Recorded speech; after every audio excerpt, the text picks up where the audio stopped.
right? Before you mentioned the religious beliefs and everything, I don't know if you are aware that this metal band called Belphegor, they were Yeah, tending to play in Russia, and some crazy religious protesters stopped the band from playing. Actually, the band was assaulted at the airport. Imagine that something like that happens to you. How you would you know, react? the funny thing is we just played in Russia the day before this happened, Yeah, and everybody came to us and said that we were very lucky that those conservative Orthodox church people that work together with the government didn't come to the show and stop the show because we also have a pentagram in our logo and stuff, you know. yeah, And then I saw what happened at the airport, and of course that is fucking scary to see that now you get attacked for your belief, you know, and it's a very fucked up tendency, you know, to see that one day, you know, there will be no more freedom of speech, and one day there will be no more rock and roll, you know, because it's evil, it's going to be forbidden, and some countries are on the way, you know, as I see in Russia, it's a very scary politics that's going on there, and I talked to a lot of metalheads there what's going on, and they say the Russian scene has massive problems now because the government, of course, is oppressing together as Orthodox Church people, you know, and yeah. yeah, people have to keep fighting for the fucking freedom, you know. It's the main gift in life, and it's getting less and less. Totally.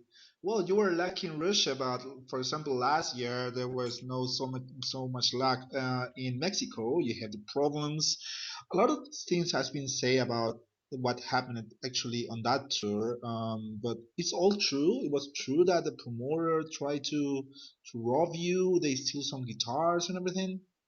Yeah, he stole the guitars. We canceled the show Yeah, out of security reasons because it was total chaos at the club, and there was no security barriers and nothing. And out of security reasons, our crew said we cannot play here, so we canceled the show. We told the promoter to find a way to do the show, but he didn't want to help us, you know. And we canceled the show, and then he tried to try to fuck with us. He tried to kick us out of the hotel, and he tried everything to make life a problem. And then he stole our guitars, actually Mike's main guitar, yeah, and he wanted to talk to me, uh, give like talk to me in real life, and then he sent a picture of his gun, you yeah, know, and said, "Come over, I want to talk to you." And like it's like a threat, you know. He sent it to our Mexican translator guy. yeah.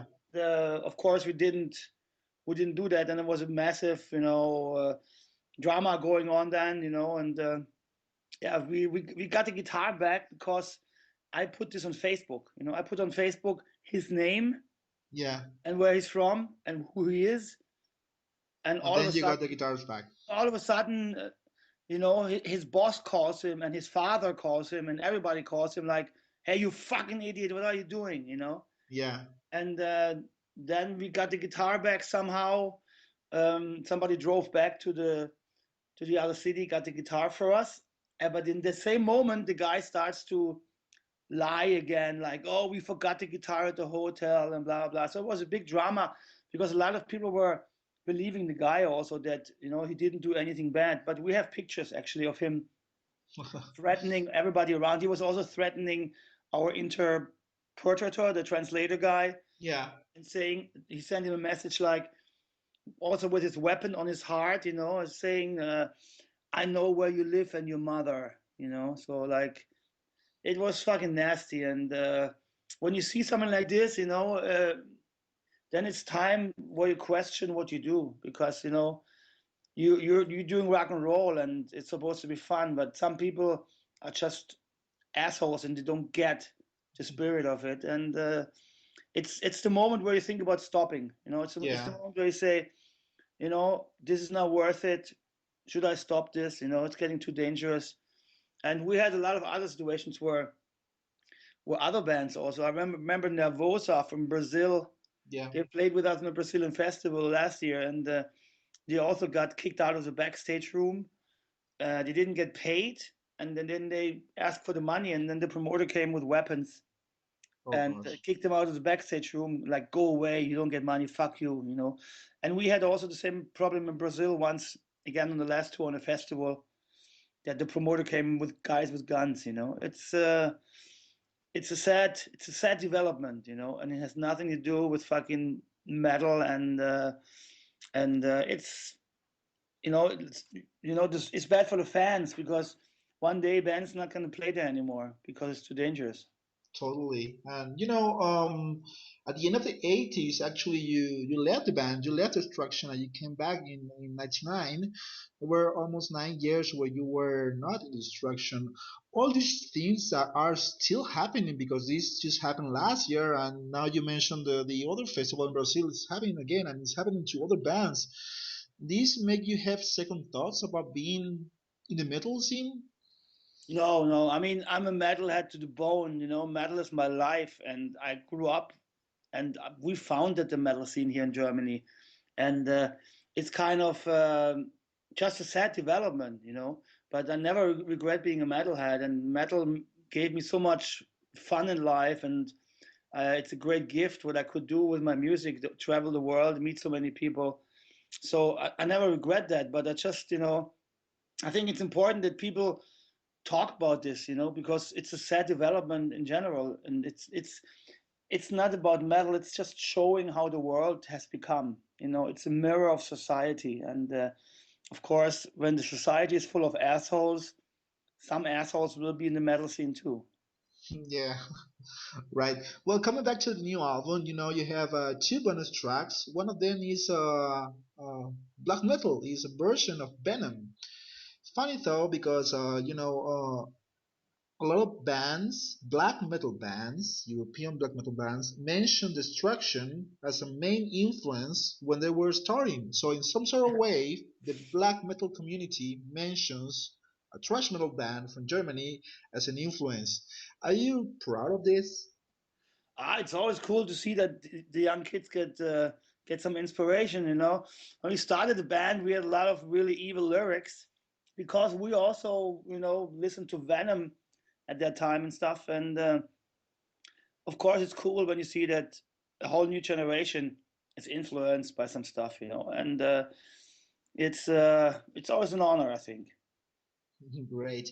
And I think you for this album you wanted to change some things. For example, you changed the studio and you use real drums as you mentioned in another interview. So did you wanted to avoid the routine of doing albums and albums this time? I mean, we always used real drums, you know, but it's a lot for the sound. A lot of times the producers put samples on top of the Yeah. sounds, you know, to make the sound more powerful, you know. And the development was just going into the wrong direction. So we thought this time we want to have more control over what we do, and we know best how destructions should sound like, you know. And I think for us it was the best step to do. Work with some friends on the album and have our own have our own opinion on the sounds and everything. And it's also a little risky because people expect albums nowadays to be very loud and they have to be very powerful, you know. And you achieve this only with a lot of compression and with a lot of, you know, samples and shit on the drums. And we didn't want to do that. It's always a little risky that you know, the people in the magazines give you bad reviews because it doesn't sound as powerful as the new Machine Head or whatever, you know. Yeah. But I think it was a great step for us to do that, and so far we have the best album reviews since many years. So I guess it was the right decision. Great. Well, when you were starting, well, thrash metal was very new, and you were innovators on the field. But thrash metal is still going on. When you see younger bands that are coming out now, and they play thrash, do you see also innovation of what they are doing, or do you see just them following what you were started like 20 or 30 years ago? Oh no, of course there's innovation. There's young bands trying to find their own style, and those are also successful now. You know, check out the Vector as an example. You know, they're very technical. and they also create something like new. Of Yeah. course, of course, every band at the beginning, you don't think about being innovative. You want to thrash, you want to play, you want to be crazy. And when the band grows, then you think about your own style maybe, and that's an important step in every band's career. If you're just a copycat, you will go nowhere. But if you have your own style, you will maybe survive for many years. That's how it went with Destruction. Good.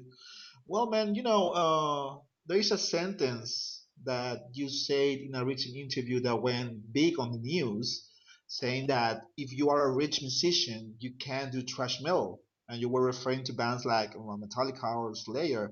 So, do you think that most of the bands that started the genre, especially in the States, and that are big now, like Metallica, uh, can't do thrash anymore, or they just change styles because they are, well, not in the vibe of doing that kind of music?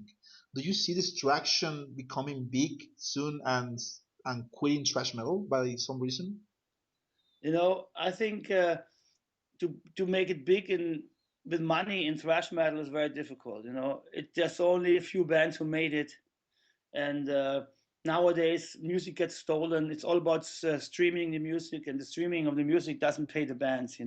Yeah. It's very little money. So I'm talking about the bands that really made it, that really went big, and name me one great album they did when they became billionaires. I don't know any. As much as I love all those old school albums, all the new albums of those bands are they don't give me anything. And I think for thrash metal, you got to be hungry.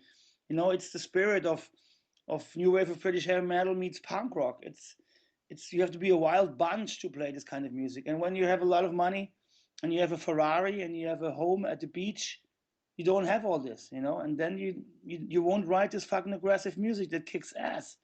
You know, it's why also usually a lot of young bands are playing good thrash metal, because they're young, enthusiastic, and wild. And that's what thrash metal should be. And that's why it's more difficult for older people to write really strong albums or like innovative albums like back in the 80s. And sorry, Destruction won't be multi-selling band. We're too heavy, too brutal, too uncommercial for this. So I'm not worried that we're gonna sell out. Great.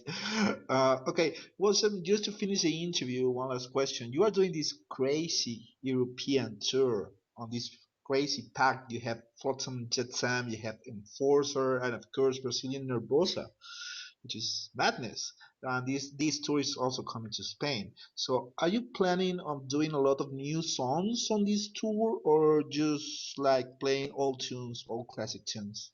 No, I think the new album is received really well so far, and we would of course love to bring along some of the new songs, and we will do some polls on the Facebook pages and on the homepage to find out which are the songs that people like the most, and we're gonna bring some of those new songs along.